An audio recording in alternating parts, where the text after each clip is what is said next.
Sir बहुत शुक्रिया sir, अस्सलाम वालेकुम। सर सबसे पहले तो वही सवाल जो आपसे बार बार सब लोग पूछ रहे हैं, इसको ज़रा थोड़ा सा डिटेल में बात करते हैं। मियाँ साहब वापस एक्चुअली कब आएंगे?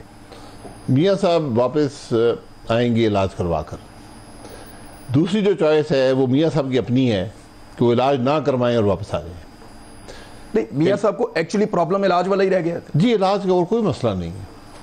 देखें, बरतानिया में नवाज शरीफ साहब ने वीज़ा अप्लाई किया जी, उनके होम डिपार्टमेंट को, अब वहाँ पे तो नहीं चलता पाकिस्तान वाला निज़ाम, और उस पर आप लोगों को ट्रस्ट भी है, वहाँ के अस्पतालों पे, वहाँ के कानून के निज़ाम के ऊपर, बल्कि उसकी मिसालें भी देते हैं आप लोग, बाकी लोग भी देते हैं, पीपल्स पार्टी भी देती है, पीटीआई भी देती है। तो वहाँ का निज़ाम मियाँ साहब को वीज़ा नहीं देता मेडिकल ग्राउंड के ऊपर। वो ये कहता है कि उनको ठीक नहीं लगती मियाँ साहब की ये अपील कि वो बीमार हैं और यहाँ पे इलाज करवाना चाहते हैं। जब वो रिजेक्ट कर देता है तो आप कैसे मान सकते हैं फिर? जी, मेरे और आपके कहने पे नहीं होता, वो हकाइक पे होता है। वहाँ के जो निज़ाम है उसमें वीज़ा एक्सटेंशन, विजिट वीज़ा की एक्सटेंशन जो है वो सिर्फ दो तरीक़ों से होती है। एक, आपकी तालीम हो रही हो और उसमें कुछ अरसा रह गया हो, ठीक है, तो वो कहते हैं कि हम आपके एक्सटेंशन नहीं करते, लेकिन आप जब तक पढ़ते हैं पढ़ते रहें और जब जाएंगे तो हमें आगाह कर दें। क्योंकि बरतानिया उन चंद ममालिक में से है जहाँ से जब आप मुल्क छोड़ते हैं तो बराह रास्त हुकूमत की इमिग्रेशन नहीं होती। ये उन चंद ममालिक, वहाँ से जब आप मुल्क छोड़ते हैं उनके और तरीके हैं पता करने के कौन गया या नहीं गया, लेकिन आपके पासपोर्ट में मोहर नहीं लगती, कोई इमिग्रेशन का दफ्तर नहीं होता जहाँ से। दूसरा तरीका ये है कि अगर आप अस्पताल में एडमिट हों, अस्पताल में आप एडमिट हों तो वो कहते हैं ठीक है आप अस्पताल में एडमिट हैं, हम एक्सटेंशन नहीं देते, आप इलाज करवाते रहें अस्पताल में रहकर, और जब ये इलाज ख़त्म हो जाएगा आप चले जाएं, हमें कोई एतराज़ नहीं।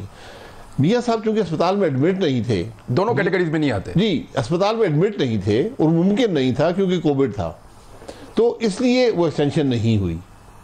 तो अब भी उनका निज़ाम इस तरह का है कि वो उनको पता है कि इनका इलाज होना है, इसलिए वो अपील गई हुई है और वो अपील मेरा ज़ाती ख्याल है बरकरार रहेगी। सर मुबैना तौर पे मियाँ साहब से कुछ मेडिकल डॉक्यूमेंट्स मांगे गए थे जो मियाँ साहब प्रोवाइड नहीं कर सके। नहीं, ऐसी बात नहीं है, मेरा नहीं। लैब रिपोर्ट्स मियाँ साहब क्यों नहीं अभी तक दिखा पाए? कौन सी लैब रिपोर्ट्स? एक्चुअली मियाँ साहब अपनी जो भी मेडिकल रिपोर्ट जमा करवाते हैं वो एक डॉक्टर का सर्टिफिकेट होता है जिसमें वो एक एडवाइस होती है डॉक्टर की कि मेरे पेशेंट है, बीमार है, ये पाकिस्तान इनको भी ट्रेवल ना करवाया जाए, इनकी जान खतरे में है। नहीं, ये नहीं एक्चुअली तो डॉक्टर लॉरेंस ये बात करते हैं, उसे पूरा लिखा हुआ है कि इनको ये बीमारियां हैं, ये उसका इलाज है एग्जैक्टली, और ये होगा। वहाँ लैब रिपोर्ट्स, इसमें अब उसकी गुंजाइश, लैब का जो मामला था वो स्टेबलाइज कर दिया उन्होंने, जो उनकी यहाँ से जब गए हैं जो प्लेटलेट्स के इशू थे, दीगर इशूज थे, वो उन्होंने स्टेबलाइज कर दिया है, वो इलाज उनका हुआ, स्टेबल हो गए। अब स्टेबलाइजेशन के बाद ये 3 प्रोसीजर्स होने हैं। सर एक्चुअली लैब ही तो साबित करती है कि आदमी कितना बीमार है। नहीं, सिर्फ लैब आपकी ईसीजी आपका बताती है कि आपके दिल की क्या प्रॉब्लम है। नहीं, आपकी जो ब्लड रिपोर्ट्स हैं वो बताती हैं कि प्लेटलेट्स कहाँ पे हैं। जी, वो तो स्टैब्लिश्ड है ना, उनका जो दिल का मामला तो स्टैब्लिश्ड है, उसमें कोई दो राय तो है नहीं, ठीक है, कि दिल का कोई इशू है या नहीं है, वो तो स्टैब्लिश्ड है कि है, उसको वो प्रोसीजर होना है। दूसरा, जो शरियाने हैं जो ब्लड लेकर दिमाग तक जाती हैं, उनकी भी इशू है, वो भी सर्जरी होनी है। और एक तीसरा है, मुझे उसका नाम याद नहीं, एक तीसरा प्रोसीजर भी है। तो ये तीनों प्रोसीजर होने।